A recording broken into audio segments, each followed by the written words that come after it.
Hi everyone. So I wanted to make a quick callback to Jennifer's discussion from last week and her point about how each adaptation of The Little Mermaid reflected the culture of its time. Her video really helped me decide how I wanted to approach this week's assignment, and I was really excited about it. And from the beginning, I knew that I wanted to keep the foundation of the story, but adjust it to fit and resonate with kids and families of today's society.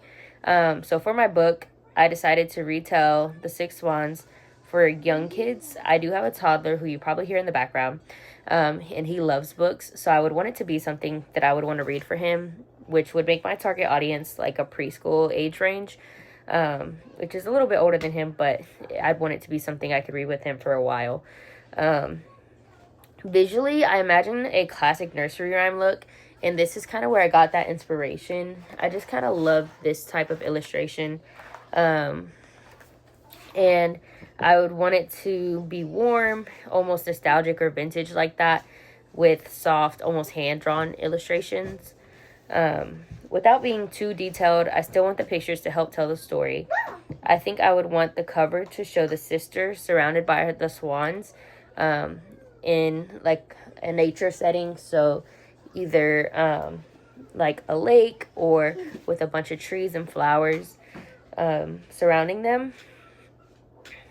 And I'd keep each page to probably just a couple sentences per page and let the pictures carry a lot of the story. So it's young kid friendly. My hidden adult is that families face challenges together and get stronger together. In my family, we have a saying that we have a village, and that's all that we need to overcome obstacles. I want this to reflect in my book because I don't want children, especially young children like my son, to think that they have to face challenges alone because they have people who love and care for them. I think in today's society, we get a lot of scrutiny when people need to ask for help or when they're struggling, just because with modern technology, unfortunately, bullying is more accessible. And I don't want children to think that just because they need help with something, they're less than. So, sorry, I lost my spot. I'd like adults to take that lesson as well and to reinforce the idea that we should be building a support system for our families and not putting people down because they may need a little assistance.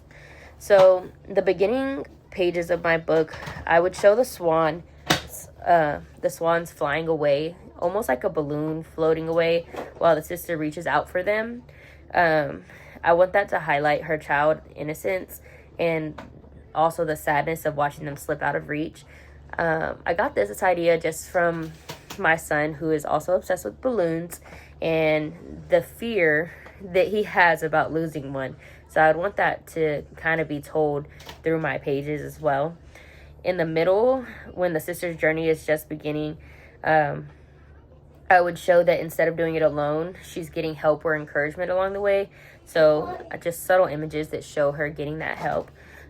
This would teach that needing help doesn't make you weak, and that having a village can make even the hardest challenges feel possible. So that is one of my main points of my story, and I would really want this page or these pages to highlight that.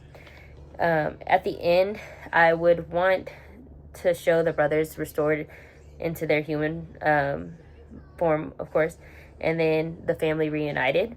Just like the cover page, I would want the brothers surrounding their sister in the same setting, just as boys instead of swans.